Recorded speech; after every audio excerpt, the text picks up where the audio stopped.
President Trump tried to call a witness in our investigation, a witness you have not yet seen in these hearings. That person declined to answer or respond to President Trump's call and instead alerted their lawyer to the call. Their lawyer alerted us, and this committee has supplied that information to the Department of Justice. Let me say one more time, we will take any effort to influence witness testimony very seriously. So that is Liz Cheney. Donald Trump, it's revealed yesterday, was trying to, get out ahead of a potential witness and perhaps influence them. This would not be the first time that he's attempted to, and successfully it appears, tampered with witnesses. In some of the past trials of people like Roger Stone and Paul Manafort, there were those attempts as well. Some public, some behind the scenes. Liz Cheney says there that we will take it very seriously that he's trying to do this. And I have no doubt that she will do that. The question, though, is, will anyone who really matters take it seriously? Because Liz Cheney can get incensed about it and she can do what is up to her to do, to talk about it on the stand there. But she can't indict him over that. There's no consequences if she takes it seriously. So, question to the DOJ, to Merrick Garland, will you take it seriously? In advance of that, though, we know who's not taking it seriously and doesn't want you to take it seriously. That would be right-wing media. So it's such a nothing burger that multiple shows had to cover it. Newsmax host Greg Kelly said that it was probably a butt dial. That's probably, he wasn't like intentionally calling one of these witnesses. He probably just butt dialed it. So Greg Kelly says, apparently Donald Trump made a phone call and nobody answered it, but they're acting like this is a big deal. By the way, not to drop names, but I received a phone call from the president on more than one occasion, and you actually can't tell it's him calling. He's got some system you don't know. How do you know the president actually called him? And they didn't answer. Hey, maybe it was a butt dial, huh? Tell the Justice Department that, okay? They take themselves so seriously. Again, this is that thing that you always get from the fascists.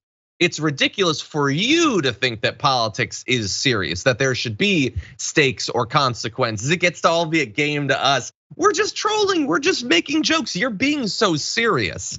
Well, of course, we're talking about an effort to derail a witness who I don't know what they have to say. I don't know that it's potentially damaging to Donald Trump, but it appears that Donald Trump is acting as if it might be since he wants to talk to them. Mark Levin also said that don't worry about it. Even if he tried to tamper with a witness, it ain't serious. This isn't a court of law. It's only a congressional hearing, and Mark Levin has never taken those seriously when Republicans did them, and won't if they retake the Congress, Brett. This is a consistent position that this stuff is all just fun and games. It shouldn't affect anything. Right, it's all fun and games till somebody hangs Mike Pence. That exactly. That's it. It's just the dust they kick up along the way, and they look at you with a straight face and call you crazy. And that's insane. As they make these insane conclusions, this is something I've been thinking about watching, like Jordan Peterson's thought talks on stupidity. And we'll probably talk about it later in the show and later in many shows. Is the right wing is all for political philosophy, for talking about political philosophy as though they're writing a treatise on it when it comes to getting you to believe something insane. Yeah. But the minute you yourself start saying like, all right, here are the dots I'm connecting, they're like, oh, come on, that's a bit of a stretch, isn't it? Just, and for them, it's like QAnon wrote these 4 numbers in 5 different parts of 7 different messages. And they're like, this is a straight line. But for us to say like Donald Trump has called multiple witnesses to say, you're gonna be our friend, aren't you, huh?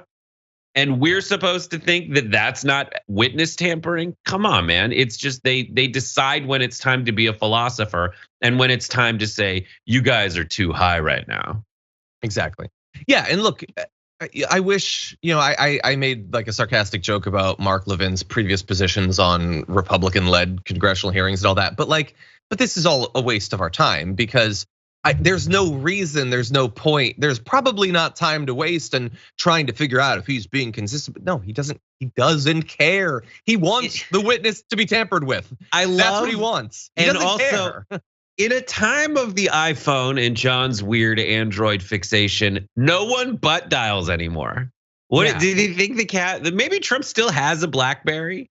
Like I had one back in the day, and if you like put it in your pocket in your butt cheek, like held down one letter, it'd dial someone with that letter at the beginning of their name. No one butt dials. The only thing that happens now with iPhones is if you're on the phone, sometimes it wakes up and calls somebody. But no one's butt dialing anybody. And I love the idea that this guy at Newsmax is like, listen, Trump and I are besties. No. When he calls you, he uses a service, bud. When he calls you, he does. Why don't post your L's so loud. President anymore? Like, why would he? Is he afraid that you wouldn't answer? Does he not want you to be able to star 69? Hi, I don't know. It's Tammy or Billy. I have the president for you, like I did the last time we called. Yeah.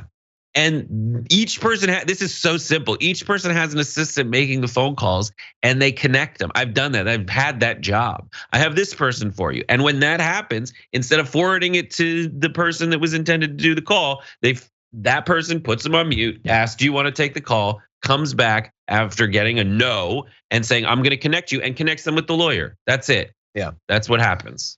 Yeah, and just very briefly, one final thing, because a lot happened yesterday and we can't cover everything, but thankfully there was great live coverage. Cenk was doing commentary, Jessica Burbank and all that. And I know that they talked about in the Young Turks. I just want to show this last graphic. This is graphic 7.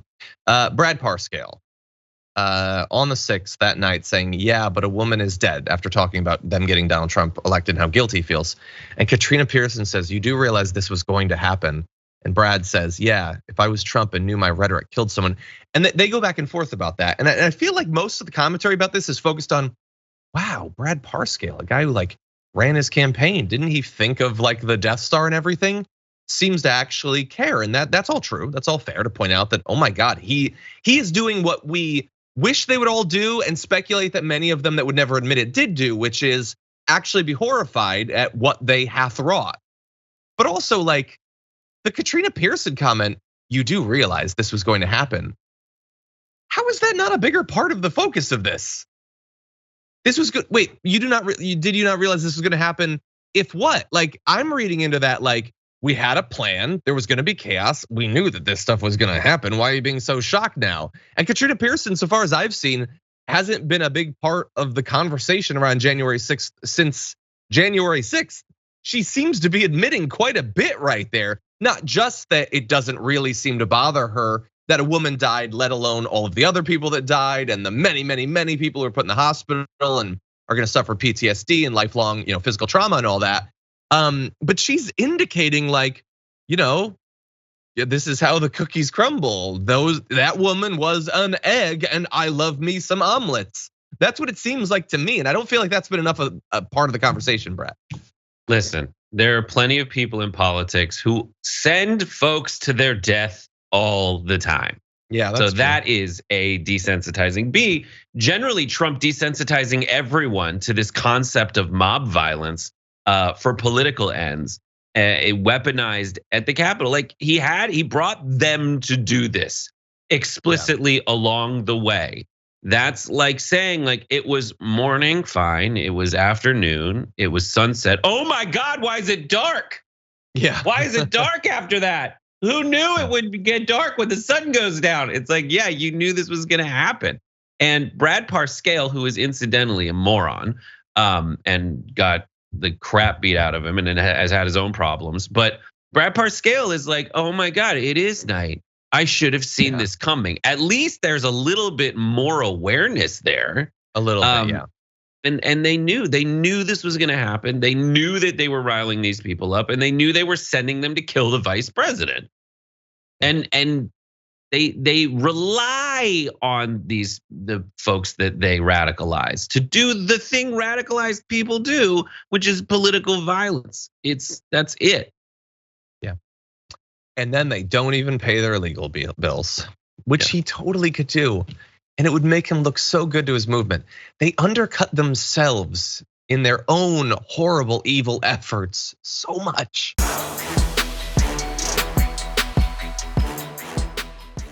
Check out the Damage Report podcast each day, wherever you get your podcasts, whether Pocket Casts or Stitcher or iTunes. You can join me as I give you the news and stories you want, with a range of co-hosts and interview guests jumping in on the fun each day. Again, that's the Damage Report, wherever you get your podcasts. And if you get them at iTunes, don't forget to rate and review. Sometimes I'll read them live on the show.